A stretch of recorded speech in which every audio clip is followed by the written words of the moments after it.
Okay, let's talk about Jennifer Lopez. We all know her, right? Global icon, superstar, but lately, another title has been popping up, Mean Girl. So today, we're gonna get into it. We're gonna unpack this whole viral storm of stories that's putting her reputation under a microscope. So why is everyone talking about this right now? I mean, these rumors about J.Lo being, difficult, they aren't exactly new. They've been floating around for ages. But one specific video from the Golden Globes has basically poured gasoline on the fire, creating this massive, perfect storm of backlash online. All right, let's dive into the moment that kicked this whole thing off. It's kind of crazy, really. Just this one super short clip from the Golden Globes red carpet.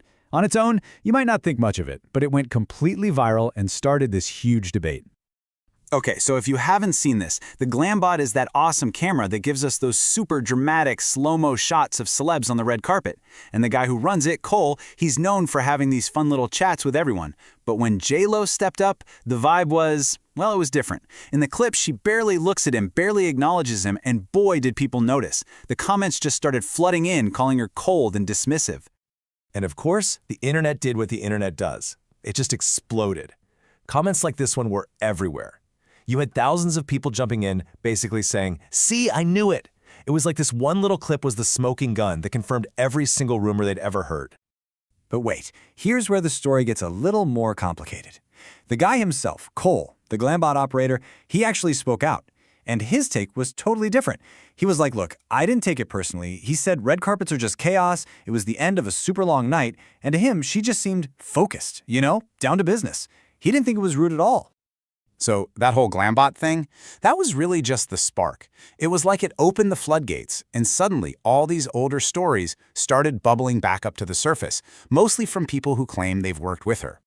Let's look at this one story from a hairstylist named Manuel Miller. So he'd worked with J.Lo on the movie Monster-in-Law. Fast forward a few years, he's just hanging out in the green room of a talk show, and suddenly it's complete chaos. People are running around, yelling at everyone to clear the room because J.Lo's on her way. So Miller realizes he left his coat, so he has to run back in, and of course, he runs right into her.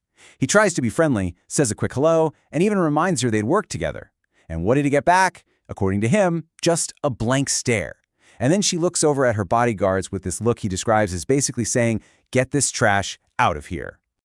And it's not just people she's crossed paths with. These stories are coming from inside her own team. A former backup singer came forward and painted this picture of a really tough work environment, straight up calling Lopez a mean girl. She said J.Lo would never even talk to the backup singers, and she felt like J.Lo saw any other pretty Latina singers as competition. But, and this is the crazy part, the second a man was around, it was a total 180. All of a sudden, she'd be super friendly and flirting. Okay, so we've heard from people in the industry. Now let's shift gears and look at the stories from service staff. And, a lot of people say these are the stories that really tell you who someone is, because this is how they act when the cameras are off. One of the wildest stories to go viral came from someone whose parent was supposedly a driver for her.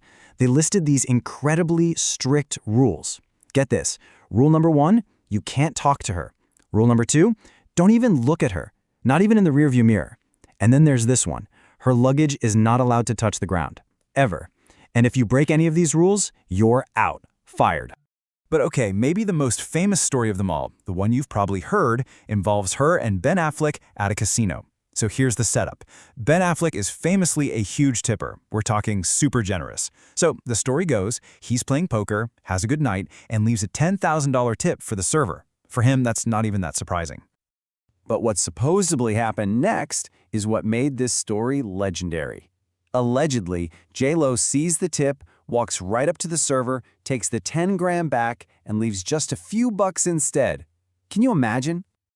And the story doesn't even stop there. The next day, Ben was supposedly so mortified by the whole thing that he sent the server flowers and a check for $25,000 just to apologize. All right, so beyond all these individual stories, there's another whole layer to this, and that's the Bennifer dynamic. Her relationship with Ben, and of course, his very public relationship with his ex-wife, Jennifer Garner, really complicates how people see her. For instance, there are all these reports that Ben and Jennifer Garner were not comfortable with their kids going to see J.Lo's Vegas show because it was too provocative. It's little things like that, these headlines, that start to paint this picture of tension within the family.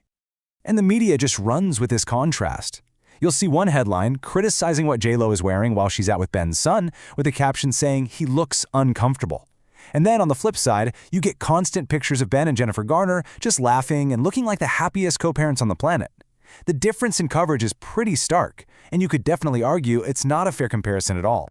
So when you take a step back and look at all of this together, the viral clips, the stories from years ago, the media coverage, a really clear picture starts to form, a very powerful narrative about who she is. Let's just recap the narrative that's been built. She's painted as dismissive to fans and workers on the red carpet, cold to the people she works with in the industry, super demanding with service staff, and kind of a complicated figure in her own blended family. You see how each of these stories just reinforces the others? It creates this kind of cycle. And really, that leaves us with this huge question, doesn't it? In this world of social media and viral moments, once the internet decides who you are, can you ever really change that story? Is a public reputation, once it's damaged, pretty much impossible to fix? It's something to think about.